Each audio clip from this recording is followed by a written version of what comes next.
Dans ce nouveau chapitre, nous allons nous concentrer sur la syntaxe de base du jQuery, voir où écrire le code jQuery et comprendre un petit peu comment fonctionne le jQuery dans son ensemble.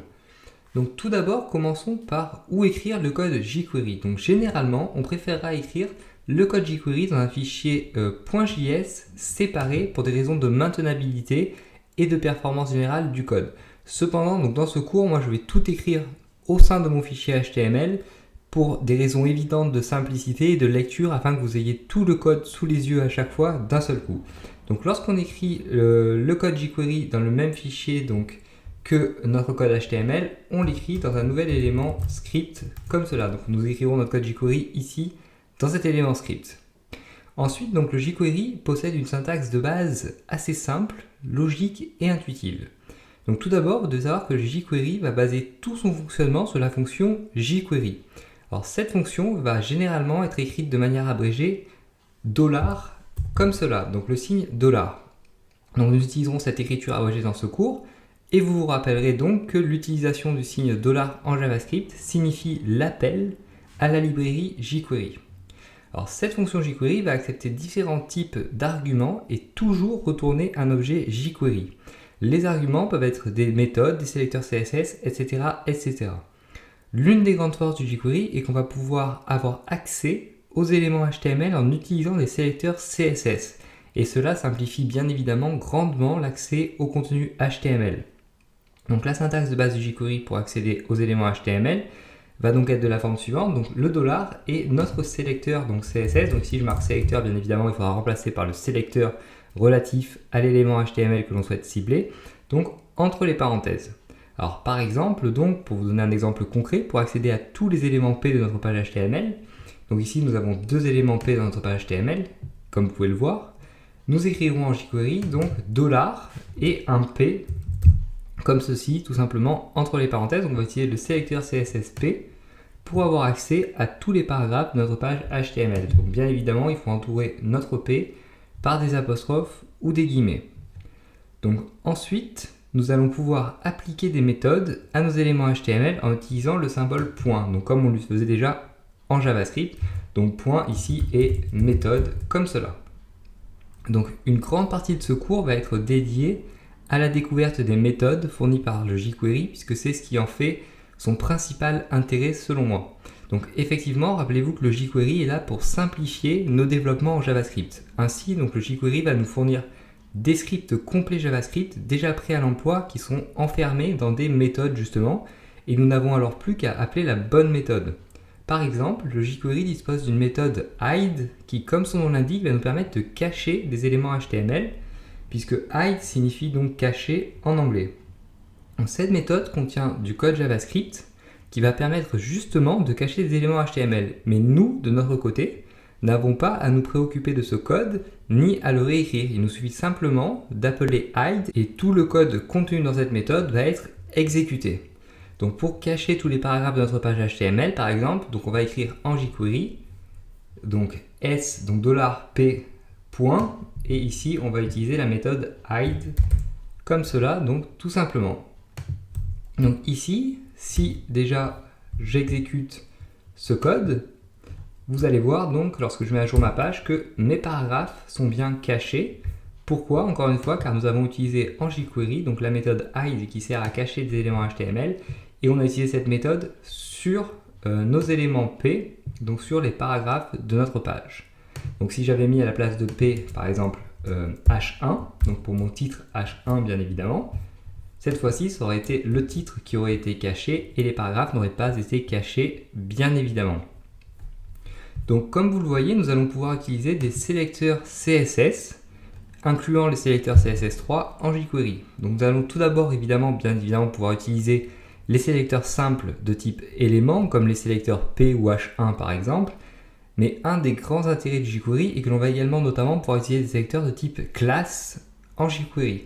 Par exemple, pour sélectionner tous les éléments qui vont porter la classe para, donc par exemple si ici je crée un premier paragraphe et que je lui donne la classe para, comme ceci, pour ne sélectionner donc que ce premier paragraphe, je pourrais écrire en jQuery donc point para, donc comme on l'aurait fait en CSS, pour cibler spécifiquement le paragraphe qui porte la classe para, le ou les paragraphes ou le ou les éléments qui portent la classe para, bien évidemment. Donc ici, si j'exécute à nouveau ce code, vous allez voir que cette fois-ci, il n'y a plus que le premier paragraphe qui est caché, puisque c'est le paragraphe que j'ai ciblé avec donc, ce sélecteur CSS en jQuery. Donc on va également pouvoir utiliser des sélecteurs d'attributs ou des sélecteurs encore plus complexes en jQuery. Donc vous aurez bien compris le principe. Nous allons simplement pouvoir utiliser n'importe quel sélecteur CSS pour accéder à nos éléments HTML en jQuery. Une fois un élément sélectionné, donc vous devez savoir que le jQuery va retourner un objet jQuery. Et c'est bien pour cela que nous allons pouvoir appliquer des méthodes directement à cet objet. Donc ici, en fait, on sélectionne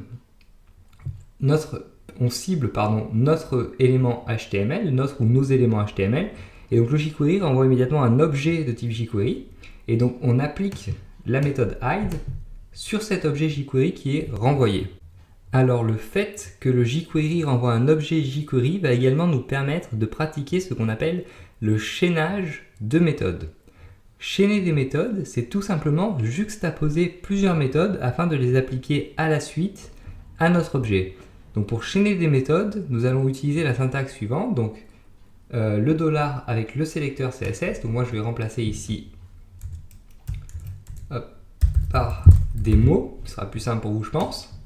Ensuite donc point méthode 1, point méthode 2 par exemple, et point méthode 3 si on souhaite par exemple chaîner 3 méthodes. Donc ici, la méthode 1 va s'exécuter d'abord, puis la méthode 2 va s'exécuter immédiatement après, et enfin la méthode 3. Alors retenez bien ce genre de syntaxe que nous allons réutiliser dans ce cours, mais donc ne vous inquiétez pas car nous allons bien évidemment revoir tout cela plus en détail dans des chapitres spécifiques.